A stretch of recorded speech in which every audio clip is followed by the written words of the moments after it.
Hello दोस्तों, good evening, नमो नमः। आप सभी का आपके अपने यूट्यूब चैनल एमएस क्लासेस 1 में मैं माला मैम आप सभी का हार्दिक स्वागत और अभिनंदन करती हूँ।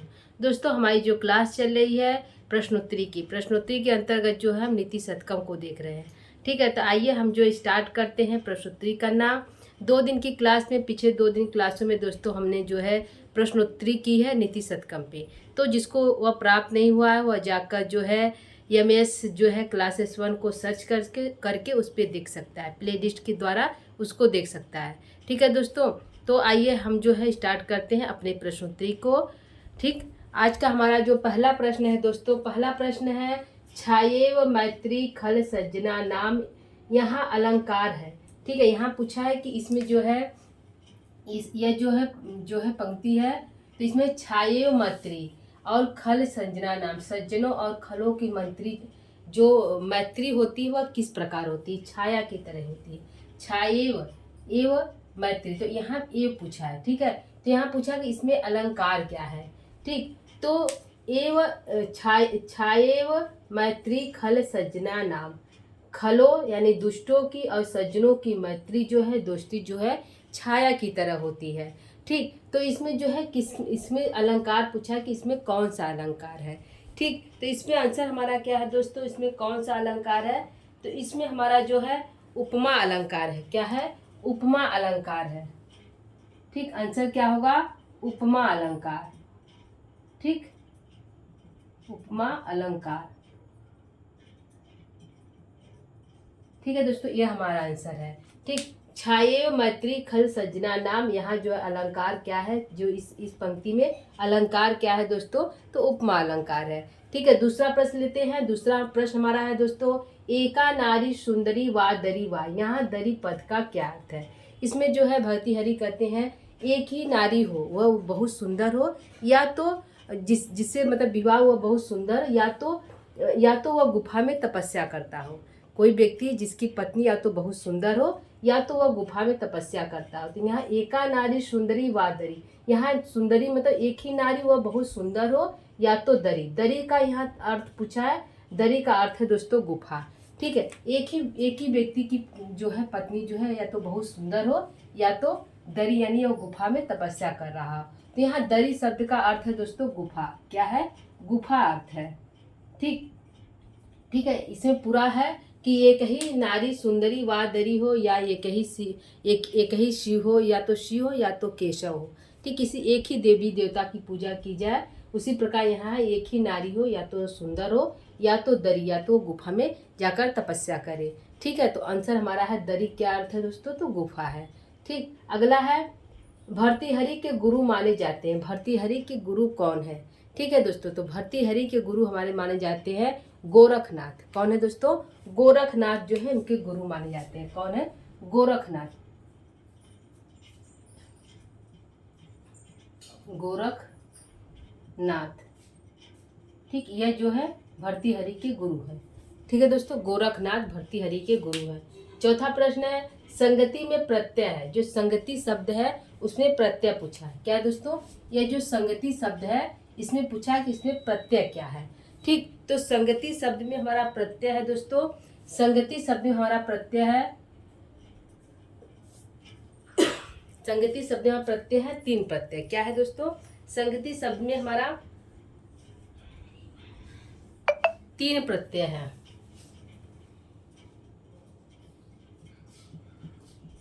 3 प्रत्यय है। ठीक है, कौन प्रत्यय है? 3 प्रत्यय हमारा जो है संगति शब्द में है। ठीक, तो इसका आंसर हमारा ये हो गया, इसका आंसर ये हो गया। ठीक है दोस्तों, अगला देखते हैं। 5वां प्रश्न हमारा क्या है?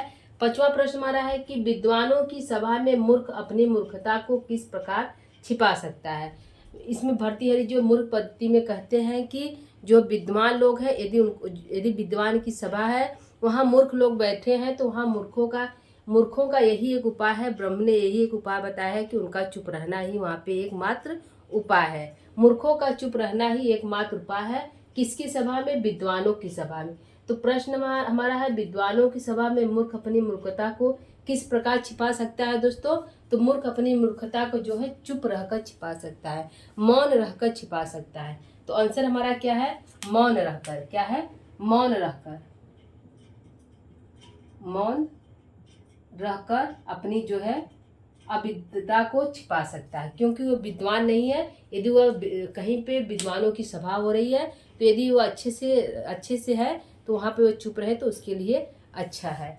ठीक है, अगला प्रश्न है प्रारभ्यते न खलु विघ्न भयेन कय।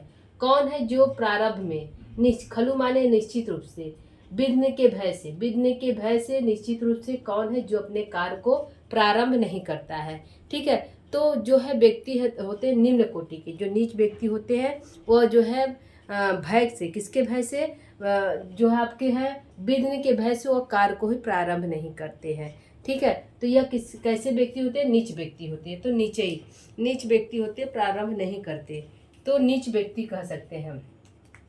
आंसर है नीचई व्यक्ति, नीच व्यक्ति। ठीक है, नीच व्यक्ति जो है या निम्न व्यक्ति या नीच व्यक्ति। ठीक है, यहाँ पे निम्न भी कर देते हैं, निम्न व्यक्ति, नीच व्यक्ति या निम्न व्यक्ति। ठीक है, तो जो अपने कार्यों को प्रारंभ नहीं करते, प्रारंभे न खलु विघ्न भय, विघ्न के भय से निश्चित रूप से जो अपने कार्य को प्रारंभ नहीं करते वह कैसे व्यक्ति होते, नीचे व्यक्ति होते, नीच व्यक्ति होते हैं। अगला है पर्वत के पंख को किसने काटे थे। जो पर्वत हिमालय जो थे, हिमालय और उनके जो पुत्र थे मैनाक, उनके पंखों को किसने काटे थे। तो दोस्तों पर्वत के पंख को इंद्र ने काटे थे। किससे काटे थे, अपने वज्र से काटे थे। ठीक है, जो पंख जो है, पर्वत जो है पंख को फैलाकर मतलब कहीं भी उड़ जाते थे, जिससे जो है वहाँ के जो है सब कुछ विनष्ट हो जाता था जहाँ पर वो बैठते थे, जिससे क्रोधित होकर इंद्र ने पर्वतों के पंख को काटना स्टार्ट किया। ठीक है, तो पर्वत के पंख को किसने काटा, तो इंद्र ने काटा। ठीक है, आंसर क्या है दोस्तों, इंद्र ने काटा। किससे काटा, तो अपने वज्र से काटा। उनका औजार क्या, अस्त्र शस्त्र क्या है दोस्तों, वज्र है। तो वज्र के प्रहार से उन्होंने जो है हिमालय के पंख को काट दिया। अगला प्रश्न है विद्या विहीन होते हैं। जो विद्या विहीन व्यक्ति किसके समान होते हैं, विद्या से विहीन व्यक्ति किसके समान होते हैं। तो विद्या से विहीन व्यक्ति जो है पशु के समान होता है। ठीक है, कैसा होता है, पशु के समान होता है, पशु के समान होता है, पशु के समान। ठीक है दोस्तों, ये हमारा है पशु के समान होता है। ठीक, अगला प्रश्न है 9वां प्रश्न दोस्तों, शतक त्रय के रचयिता हैं। जो शतक त्रय के रचयिता किसे माने जाते हैं, तो शतक त्रय के रचयिता हमारे भर्तृहरि को माने जाते हैं। उन्होंने शतक त्रय के अंतर्गत उनको इनकी तीनों रचना आती है, श्रृंगार शतक जो है, नीति शतकम और बैराग शतकम। तो तीनों शतकम उनके जो है शतक त्रय के अंतर्गत आता है। तो शतक त्रय के रचयिता कौन है दोस्तों, तीनों त्रय के रचयिता कौन है, तो भर्तृहरि है। आंसर क्या है दोस्तों, भर्तृहरि हमारे जो है शतक त्रय के रचयिता है, भर्तृहरि। ठीक, भर्तृहरि जो है शतक त्रय के रचयिता है। अगला प्रश्न दोस्तों, भर्तृहरि किस देश के राजा थे। भर्तृहरि जो थे किस देश के राजा थे, तो मालव देश के राजा थे। किसके थे दोस्तों, मालव देश के राजा थे भर्तृहरि थे। किसके थे, मालव देश के राजा थे, मालव देश के राजा थे। ठीक, भर्तृहरि कहाँ के राजा थे, तो मालव देश के राजा थे। ठीक है, अगला प्रश्न है जहां अर्थ की दृष्टि से प्रत्येक श्लोक स्वतंत्र होता वह क्या कहलाते हैं। यानी कि सीधे प्रश्न पूछा है कि जहां अर्थ अलग अलग हो, अर्थ की दृष्टि से प्रत्येक श्लोक, हर श्लोक स्वतंत्र हो। ठीक है, जहां अर्थ की दृष्टि से प्रत्येक श्लोक स्वतंत्र होता हो, किसी दूसरे पर आश्रित नहीं होता है, उसका अर्थ दूसरे श्लोक में नहीं निकलता हो, ऐसे श्लोक को हम क्या कहते हैं, ऐसे जो है काव्य को हम क्या कहते हैं, तो मुक्तक काव्य कहते हैं। क्या कहते हैं दोस्तों, उस ऐसे ग्रंथ को हम जो है मुक्तक काव्य कहते हैं। तो आंसर हमारा क्या है, मुक्तक काव्य है,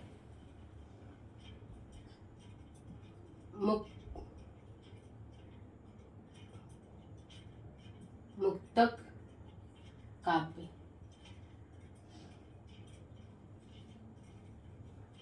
ठीक है, मुक्तक काव्य। ठीक, ऐसे श्लोक क्या कहते हैं, हम मुक्तक काव्य कहते हैं।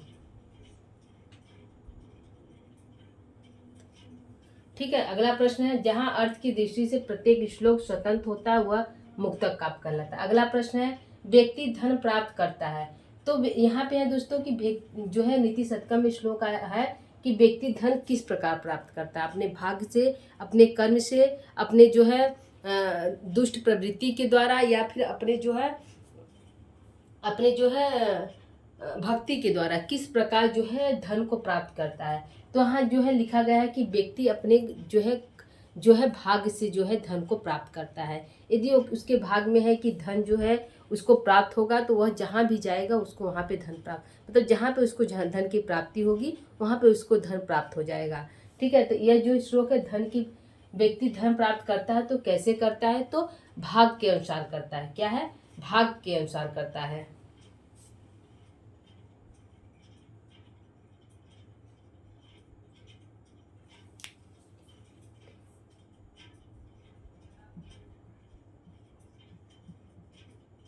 भाग्य से प्राप्त करता है।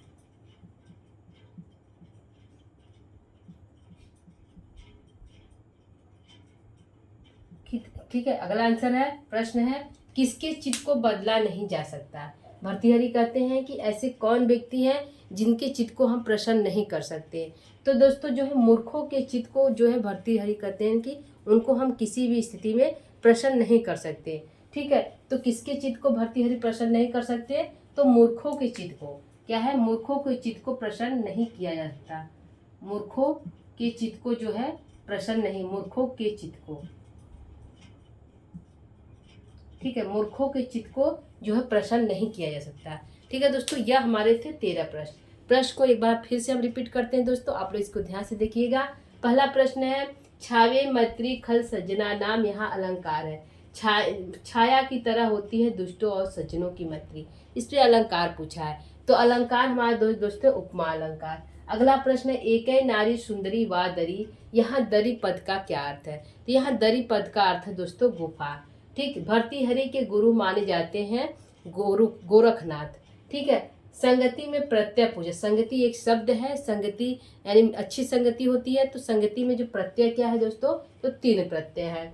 विद्वानों की सभा में मूर्ख अपनी मूर्खता को किस प्रकार छिपा सकता है, तो मौन रखकर छिपा सकता है। ठीक है दोस्तों, अगला है, प्रारब्धते न खलु विघ्न भयन कय। प्रारंभ कौन है जो विघ्न के भय से अपने कार्यों को प्रारंभ ही नहीं करता, तो नीच व्यक्ति या निम्न कोटि के व्यक्ति। अगला है, पर्वत के पंख को किसने काटे थे, तो इंद्र ने काटे थे। विद्याविहीन होते हैं कौन, पशु के समान। विद्याविहीन व्यक्ति कैसे होते हैं, तो पशु के समान होते हैं। शतक त्रय के रचयिता कौन है, तो भर्तृहरि हैं। भर्तृहरि किस देश के राजा थे, तो मालव देश के राजा थे। जहाँ अर्थ की दृष्टि से प्रत्येक श्लोक स्वतंत्र होते हैं, किसी दूसरे श्लोक पर आश्रित नहीं होते, ऐसे ग्रंथ को क्या कहते हैं, मुक्तक काव्य कहते हैं। ऐसे श्लोक क्या कहते हैं, मुक्तक काव्य के अंतर्गत आते हैं। व्यक्ति धन प्राप्त करता है अपने भाग्य से करता है। ठीक है, अगला है, किसके चित्त को बदला नहीं जा सकता। भर्तृहरि कहते हैं कि किसके चित्त को व्यक्ति बदल नहीं सकता है, तो मूर्खों के चित्त को व्यक्ति बदल नहीं सकता है। ठीक है दोस्तों, तो यह हमारा आज का प्रश्न है नीति शतकम। नीति शतकम में दोस्तों हमारी प्रश्नोत्तरी स्टार्ट है। यदि आप देखना चाहते हैं इसको देखिएगा, यह परीक्षा दृष्टि से लाभकारी है। ठीक है, यह जो है यूपी टीएसटी पीएसटी में यह जो है इसका जो यह सिलेबस में लगा हुआ है, यूपी टीएसटी पीएसटी के और बिहार के भी सिलेबस में यह लगा हुआ है। ठीक है, तो आप यहाँ इसको यदि आपको प्राप्त हो रहा है तो इसको देख लीजिएगा, यह इम्पॉर्टेंट क्वेश्चन है परीक्षा की दृष्टि से। ठीक है दोस्तों, तो आज के लिए इतना ही। ठीक है, यदि आपको क्लास अच्छी लग रही है, समझ में आ रहा है प्रश्न उत्तर, तो प्लीज़ आप चैनल को सब्सक्राइब, लाइक, सब्सक्राइब इत्यादि कर दीजिएगा। ठीक है, आज के लिए इतना ही दोस्तों। नमो नमः, नमः संस्कृताय।